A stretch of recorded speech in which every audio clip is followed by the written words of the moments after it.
నమస్కారం, welcome to special story. నేను VSR మూర్తి. సుదీర్ఘ రాజకీయ ప్రయాణంలో నిత్యం ప్రజల్లో ఉంటూ ప్రజల మనిషిగా ముద్ర వేయించుకున్న జనసేన అధినేత పవన్ కళ్యాణ్ 2024వ ఏడాదిలో ప్రత్యర్థి వైసీపీకి లాస్ట్ పంచ్ ఇచ్చేశారు. అంతేకాదు, శత్రుపక్షాన్ని ఎంతలా తొక్కిపట్టి నారతీశారో మిత్రపక్షాలతో అంతే సయోజతతో మెలుగుతున్నారు పవన్. మొత్తంగా తిరుగులేని రాజకీయ చతురతను ప్రదర్శిస్తూ ఏపీ రాజకీయ చదరంగంలో మిసైల్ మాదిరిగా దూసుకుపోతున్నారు పవన్ కళ్యాణ్. ఇక పరిపాలనలోనూ తనదైన మార్కును చూపిస్తున్నారు ఆయన. ఎన్నికలకు ముందు చెప్పినవి మాత్రమే కాదు, చెప్పనివి కూడా అమలు చేసి చూపిస్తున్నారు. అనునిత్యం ప్రజాసేవలో తరిస్తున్న జనసేనాని రోజులో అత్యధిక సమయం జనం కోసమే పనిచేస్తున్నారు అన్న ప్రశంసలు సైతం అందుకుంటున్నారు. ఇప్పుడు రాజకీయాలు అంటే పదవులు కాదు, ప్రజల కోసం నిజాయితీగా పనిచేసే దమ్ము అని చాటి చెబుతూ ఏపీ రాజకీయాలను కిక్కెక్కించేలా లాస్ట్ పంచి విసిరిన పవన్ కళ్యాణ్ పొలిటికల్ ఫ్యూచర్పై ప్రైమ్9 ప్రత్యేక కథనం.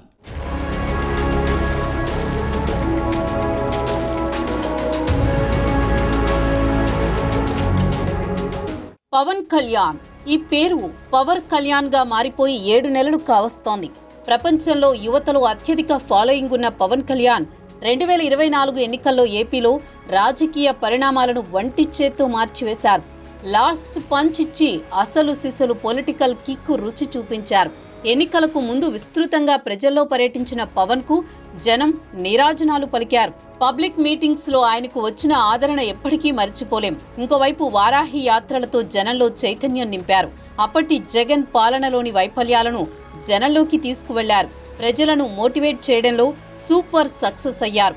జగన్ ప్రభుత్వం ఎక్కడ వైఫల్యం అయ్యింది అన్న విషయాలను క్షేత్రస్థాయిలో ప్రజలకు వివరించడం వలన ఎన్నికల్లో మంచి ఫలితాలు వచ్చాయి.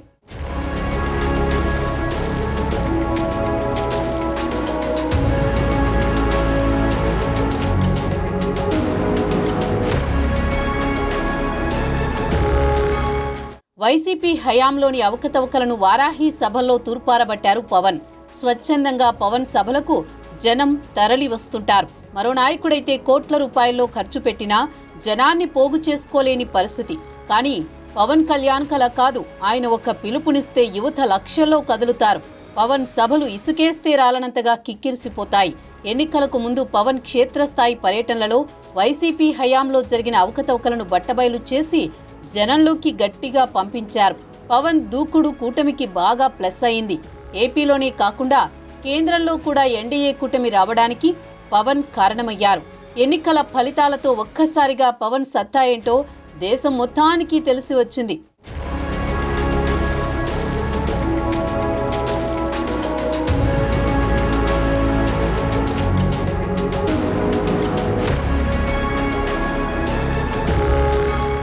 ఒక్కసారి ఎన్నికల ముందుకు వెళితే జగన్ అధికారంలో ఉన్నప్పుడు రాష్ట్రానికి తాను ఒక్కడే దిక్కు అన్నట్లు ప్రత్యర్థి పార్టీల నాయకులను లెక్కల్లో కూడా వేసుకోకుండా మాట్లాడడం లాంటి పరిస్థితులు కనిపించాయి.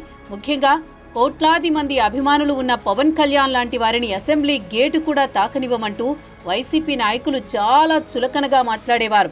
పవన్ కళ్యాణ్ను, చంద్రబాబును అప్పటి మంత్రులు, ఎమ్మెల్యేలు తిడుతుంటే జగన్ ముసిముసి నవ్వులు నవ్వుకుంటూ ఉండేవారు. తాను తిట్టడం మాత్రమే కాకుండా తన మంత్రులతో, ఎమ్మెల్యేలతో తిట్టించి జగన్ పవన్ కు గట్టిగా టార్గెట్ అయ్యారు.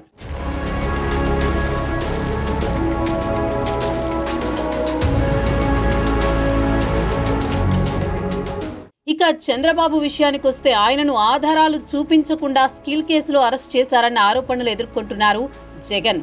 చంద్రబాబు అరెస్టుతో పవన్ కళ్యాణ్ ఒక్కసారిగా రాష్ట్ర రాజకీయాలు మారిపోయేలా సంచలన నిర్ణయం తీసుకున్నారు. బాబును పరామర్శించేందుకు రాజమండ్రి సెంట్రల్ జైలుకు వచ్చిన పవన్ జైలులో ఉన్న బాబును కలిసి బయటకు వచ్చి పెట్టిన ప్రెస్ మీట్ ఏపీ రాజకీయాల్లో ఒక సంచలనం. ప్రభుత్వ వ్యతిరేక ఓటు చీలకూడదని అంతకు ముందు నుంచే చెబుతున్న పవన్ చంద్రబాబు అరెస్టు తర్వాత ఒక్కసారిగా తెలుగుదేశం, జనసేన కలిసి పోటీ చేస్తాయని ప్రకటించి వైసీపీ గుండెల్లో రైళ్లు పరిగెత్తించారు.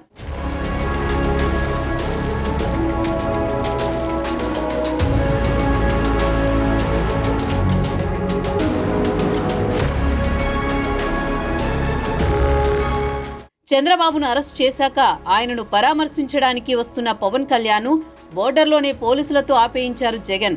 ఆంధ్ర బోర్డర్లో సేనానిని ఏపీ పోలీసులు అడ్డగించడంతో పవన్ రోడ్డుపై పడుకుని ఆయన అనుకున్నది సాధించి దృశ్యాలు ఎప్పటికీ కళ్ల ముందే కదలాడుతుంటాయి.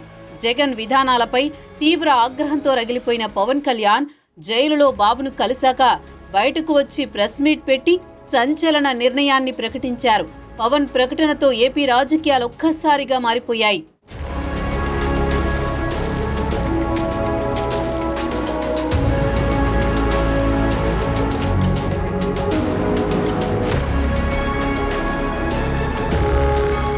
పవన్ పొత్తు నిర్ణయాన్ని ప్రకటించారో లేదో ఒక్కసారిగా టెన్షన్కు గురైంది వైసీపీ. 175 సీట్లు, 30 సంవత్సరాలు సీఎం అంటూ ఊహాలోకంలో విహరిస్తున్న జగన్ అండ్ కో పవన్ నిర్ణయంతో వణికిపోయారు.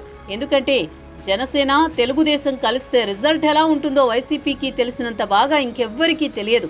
2014లో కూడా నాడు పవన్ కళ్యాణ్ టీడీపీ, బీజేపీలకు మద్దతివ్వడంతో వైసీపీ దారుణంగా ఓడిపోయింది. అదే సీన్ రిపీట్ అవుతుందేమో అని వైసీపీ తెగ టెన్షన్ పడిపోయింది. అయితే అంతకు మించి అన్నట్లుగా 151 సీట్లలో మధ్యలో ఉన్న 5 మాయమై 11 సీట్లతో పాతాళానికి పడిపోయింది వైసీపీ. పవన్ కొట్టిన దెబ్బకి ఇక మళ్లీ ఇప్పట్లో కోలుకోవడం కూడా కష్టమే అన్నట్లుగా వైసీపీ పరిస్థితి మారిపోయింది.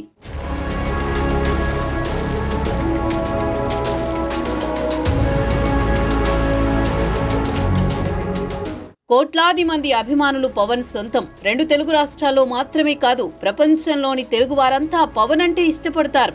ఆయనకు ఇంతటి ఆదరణ ఒక సినిమాలతో మాత్రమే వచ్చింది కాదు. పవన్ సేవా గుణం, ఆపదలో ఉన్నవారిని ఆయన ఆదుకునే విధానం, తాను సంపాదించిందంతా ప్రజలకు సేవ చేసేందుకు ఖర్చు చేయడం, ఇలా తన జీవితమే ప్రజాసేవకు అంకితమిచ్చిన పవన్ కళ్యాణ్ను కోట్లాది హృదయాలు అభిమానిస్తుండడంతో ఆశ్చర్యమేమీ లేదు. అయితే అంతటి ప్రజాదరణ ఉన్న పవన్ కళ్యాణ్ను వైసీపీ నేతలు చులకనగా మాట్లాడారు. అసెంబ్లీ గేటును తాకనివ్వమన్నారు. అయితే పవన్ను కామెంట్ చేసిన వారి అడ్రస్లు ఎన్నికల ఫలితాలతో గల్లంతైపోయాయి. నిజంగానే కాలం చాలా గొప్పదని చెప్పొచ్చు. తమను ఎవరు ఏమీ చేయలేరని విర్రవీగిన వైసీపీని 11 సీట్లకే పరిమితం చేసిన ప్రజలు జనసేనకు 100% స్ట్రైక్ రేట్తో అఖండ విజయాన్ని కట్టబెట్టారు. దీన్ని బట్టి అర్థం చేసుకోవాల్సింది ఏంటంటే కాలం ఎవరినీ విడిచిపెట్టదు. అధికారం చేతిలో ఉందని అహంకారంతో మిడిసిపడితే వైసీపీకి పట్టిన గతే పడుతుందని రాజకీయ విశ్లేషకులు చెబుతున్నారు. మరి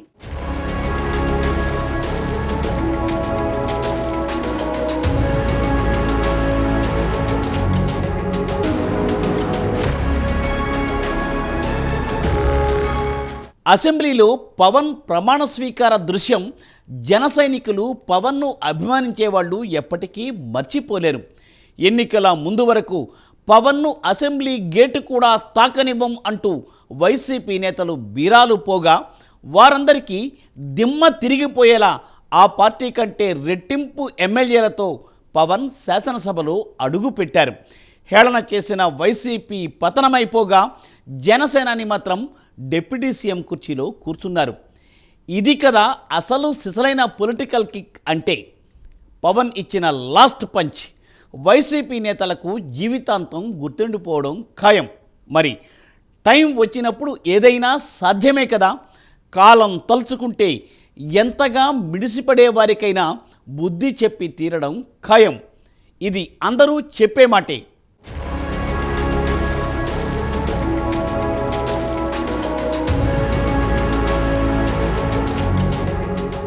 జనసేన సాధించిన విజయం అసాధారణమైనది. ఎందుకంటే 2 ప్రచండ శక్తుల మధ్య పార్టీని ఇన్నేళ్ల పాటు నిలబెట్టడం అన్నది మహామహుల వల్ల కూడా కాలేదు. కానీ జనసేనాన్ని చేసి చూపించారు. దశాబ్ద కాల ప్రస్థానంలో అలుపెరగని పోరాటంతో సంచలన విజయాన్ని దక్కించుకున్నారు. 100% స్ట్రైక్ రేట్తో రికార్డు విక్టరీని సాధించారు. రాజకీయ చతురతతో, సుదీర్ఘ పోరాటంతో అపార అనుభవాన్ని సొంతం చేసుకున్న పవన్ తదుపరి ఎన్నికల నాటికి క్షేత్రస్థాయిలో బలోపేతానికి శ్రీకారం చుట్టారా? రాష్ట్ర స్థాయి నుండి గ్రామస్థాయి వరకు పార్టీని దృఢంగా తీర్చిదిద్దుకుంటున్నారా?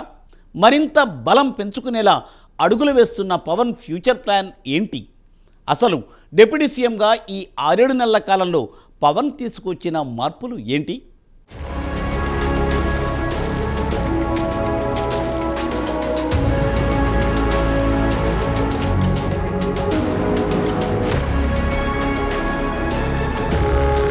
నమ్మిన సిద్ధాంతం కోసం, అనుకున్న లక్ష్యం కోసం 10 ఏళ్ల నిరీక్షణ, నిరంతర శ్రమతో పోరాడి నిలిచి గెలిచారు పవన్. 100% స్ట్రైక్ రేట్తో దేశంలోనే ఎవరికీ సాధ్యం కాని రికార్డును సొంతం చేసుకుంది జనసేన.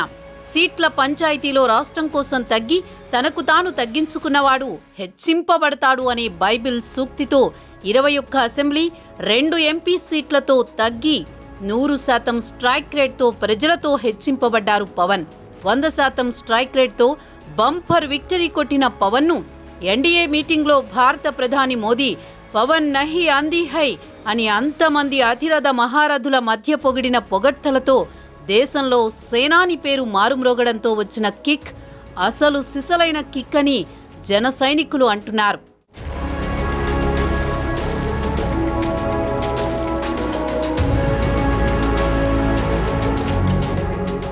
నూట 64 సీట్లతో బంపర్ విక్టరీ సాధించాక ఏపీలో ఎన్డీఏ విజయోత్సవ సంబరాలు జరుపుకుంటూ ఆంధ్రప్రదేశ్ ఎన్డీఏ లెజిస్లేటివ్ కమిటీ లీడర్గా చంద్రబాబును ఎన్నుకున్న సభలో చంద్రబాబు ప్రతిష్ఠ పెరగడం కంటే ఆయన చేతిని తన చేతిలోకి తీసుకుని మీరు అలసిపోయారు సార్, మీకు విశ్రాంతి అవసరం, మీకు నా వెన్నుదన్నులు ఎల్లప్పుడూ ఉంటాయంటూ చంద్రబాబును పొగడ్తలతో ముంచెత్తి తద్వారా పవన్ కళ్యాణ్ ప్రజల్లో ఎంతో ఎత్తుకు ఎదిగిన తీరులో కిక్కుందంటున్నారు జన సైనికులు.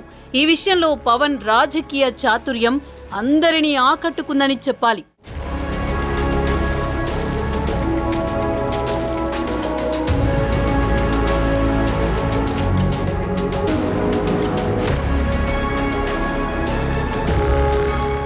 ఇక అన్నింటికంటే ముఖ్యమైన కిక్ ప్రమాణ స్వీకారోత్సవంలో పవన్ కి, వారి కుటుంబ సభ్యులకు, ముఖ్యంగా పెద్దన్నయ్య చిరంజీవికి ఆ సభలో అందరూ ఇచ్చిన గౌరవంతో పాటు ప్రధాని మోదీతో చెప్పి మరి తన అన్న చిరంజీవికి ఒక ప్రత్యేక గుర్తింపుతో పాటు అభినందనలు కూడా ఇప్పించడమే కాకుండా పవన్ కళ్యాణ్ ప్రతి కుటుంబ సభ్యుడిని మోదీకి పరిచయం చేయడం, ఆయన ప్రతి ఒక్కరిని ఎంతో ఆప్యాయంగా పలకరించడం, ముఖ్యంగా పవన్ వైఫ్ కు, పిల్లలకు కూడా సభలో వచ్చిన గౌరవం జన సైనికులకు మరింత కిక్కిచ్చింది.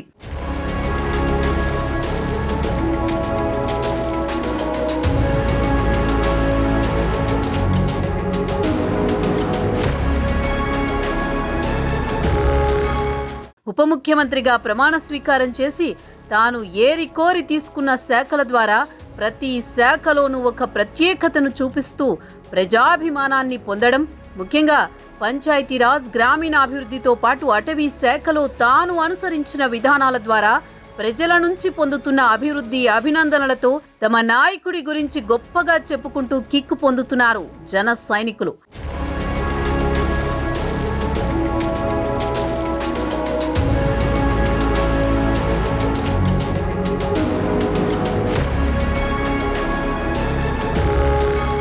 పవన్ సనాతనవాది. ఆయన నిత్యం దీక్షలు, మాలలు ధరిస్తారు. అయితే తిరుమల లడ్డు, నెయ్యి కల్తీ వ్యవహారంలో ఆయన స్పందించిన తీరు దేశం దృష్టిని ఆకర్షించింది. టీటీడీలో కల్తీ అవకతవకలతో సాక్షాత్తు కలియుగ దైవానికి వైసీపీ వారు అంటించిన అపకీర్తిని కనకదుర్గమ్మ మెట్లను కడిగి నడక మార్గం ద్వారా స్వామిని దర్శించుకుని అక్కడ జరుగుతున్న అవకతవకలను కళ్ళారా గమనించి వాటి నిర్మూలనకు కావలసిన బాటలు వెతికి ఎవరేమనుకున్నా పర్వాలేదన్న ధైర్యంతో సనాతన ధర్మ పరిరక్షకుడనవుతానని ఎంతో సాహసోపేతంగా ప్రకటించడాన్ని, సనాతన ధర్మాన్ని అపహాస్యం చేస్తున్న వారి నోళ్లను మూయిస్తూ చెన్నై లాంటి సనాతన ధర్మాన్ని ఎక్కువగా ఆచరించే చోటే తన ఆశయాన్ని చెప్పి యావత్ భారతదేశమే కాకుండా ప్రపంచ హిందూ అభిమానుల గుండెల్లోకి చేరి సనాతనవాదులకు జీవితకాలానికి సరిపడే కిక్కిచ్చారు.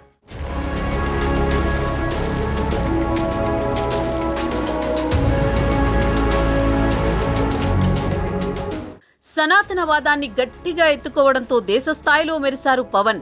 నిజానికి పవన్ సినిమాలు అనేక భాషల్లో రిలీజ్ అవుతూ ఉంటాయి. ఇప్పటికే ఆయన దేశవ్యాప్తంగా సుపరిచితం. అయితే సనాతనవాదంతో దేశంలోని హిందువులందరికీ బంధువుగా మారారు. ఇండియాకి ఆర్థిక గుండెకాయ లాంటి మహారాష్ట్ర వెళ్లి తాను పర్యటించిన ప్రదేశమంతా 100% స్ట్రైక్ రేట్తో ఎన్డీఏ భాగస్వాములను నెగ్గించడమే కాకుండా మిగిలిన ఆ రాష్ట్రంలోని చాలా మంది గెలుపుకు కారణమై వారి పాలిట ఆపద్బాంధవుడిగా నిలిచి ఎన్డీఏకు గుండెకాయగా మారి మహోన్నతుడయ్యారు.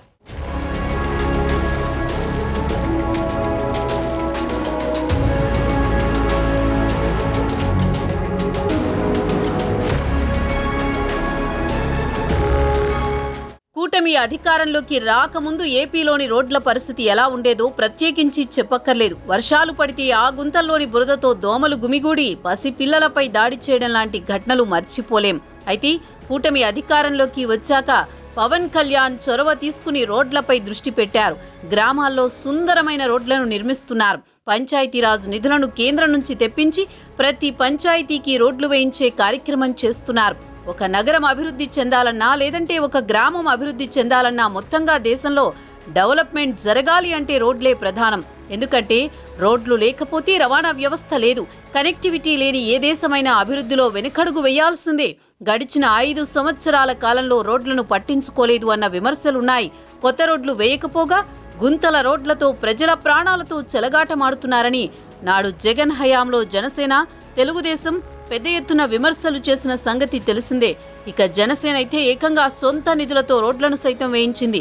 రోడ్ల శ్రమదానం చేసింది జనసేన. గ్రామాలలో అభివృద్ధి జరగాలంటే ఒక చోటు నుంచి మరో చోటుకు కనెక్టివిటీ ఉండాలి. ఆ కనెక్టివిటీని పెంచేది రహదారులే. అటువంటి రహదారులపై పవన్ కళ్యాణ్ ప్రత్యేక దృష్టి సారించారు.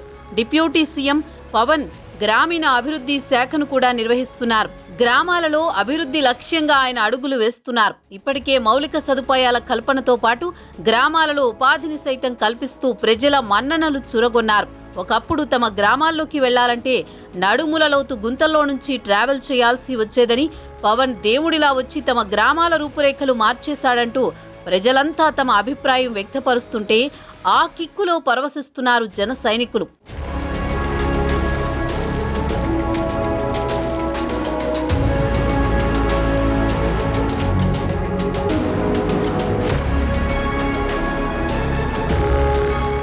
ఇక రాష్ట్ర వ్యాప్తంగా 13,326 గ్రామ పంచాయతీల్లో ఒకే రోజున గ్రామ సభలు నిర్వహించి సంచలనం సృష్టించారు పవన్. స్వర్ణ గ్రామ పంచాయతీ పేరుతో గ్రామాల్లో ప్రత్యేక కార్యక్రమాలకు పవన్ సంకల్పించారు.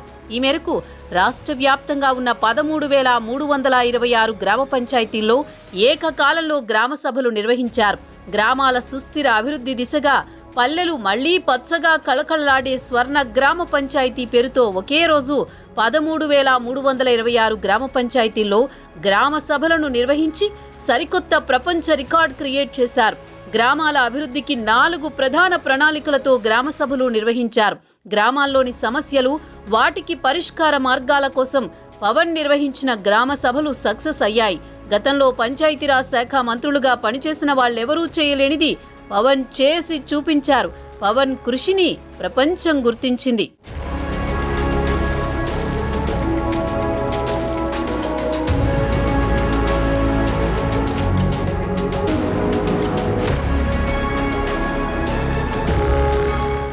ఇక గిరిజనుల విషయంలో ఏ రాజకీయ నాయకుడు చేయలేని పనిచేసి చూపిస్తున్నారు పవన్. స్వరాజ్యం వచ్చి 77 సంవత్సరాలు కావస్తున్నా ఇంతవరకు ఏమాత్రం బాగుపడని గిరిజన ప్రజల బతుకుల్ని అభివృద్ధి పరచడానికి డోలీ అనే అవసరం లేకుండా ప్రతి గిరిజన తండాకి రోడ్ల సౌకర్యం కలిగించడం, ప్రతి ఇంటికి మంచినీటి కుళాయి కనెక్షన్లు కల్పించడానికి ఇటీవలే ఆయన గిరిజన ప్రాంతాల్లో పర్యటించి ప్రతి గిరిజనుడి గుండెల్లో నిలిచిపోవడం, ఆయన తనకు గుడి కడతానంటే కాదు నేనే మీకు బడులు కట్టి మీ పిల్లల్ని విద్యావంతుల్ని చేసి ఉద్యోగస్తులుగా చేసి సమాజంలో వారికి మంచి గౌరవం దక్కేలా చేస్తానని చెప్పడంతో అక్కడి వారి ఆనందానికి అవధులు లేకుండా పోయాయి.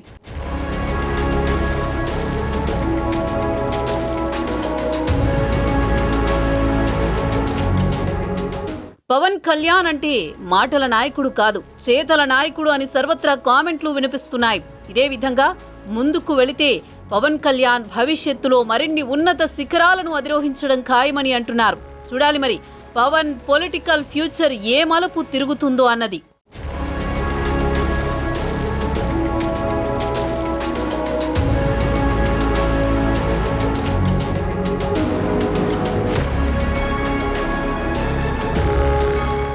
మొత్తానికి ఇంతింతై వటుడింతై అన్నట్లుగా జనసేన ప్రభంజనం సాగుతోందని నిస్సందేహంగా చెప్పొచ్చు. భవిష్యత్తులో మరిన్ని విజయాలను అందుకునేందుకు క్షేత్రస్థాయిలో బలం పుంజుకునేలా పావులు కదుపుతోంది జనసేన పార్టీ. వైసీపీ పూర్తిగా బలహీనపడిన ఈ తరుణంలో ఆ స్థానాన్ని జనసేన ఆక్రమిస్తుందా? జనసేన అంతిమ లక్ష్యం నెరవేర్చుకునేలా ఫ్యూచర్ ప్లానింగ్స్ ఉండబోతున్నాయా? సార్వత్రిక ఎన్నికలలో లాస్ట్ పంచ్ ఇచ్చి తానేంటో చూపించిన పవన్ కళ్యాణ్ వైసీపీని నామరూపాలు లేకుండా చేయబోతున్నారా? ఈ ప్రశ్నలన్నిటికీ కాలమే సమాధానం చెప్పాలి. ఇక ఇది ఇవాల్టి స్పెషల్ స్టోరీ. మరొక ఎపిసోడ్తో మళ్ళీ కలుసుకుందాం. నమస్తే.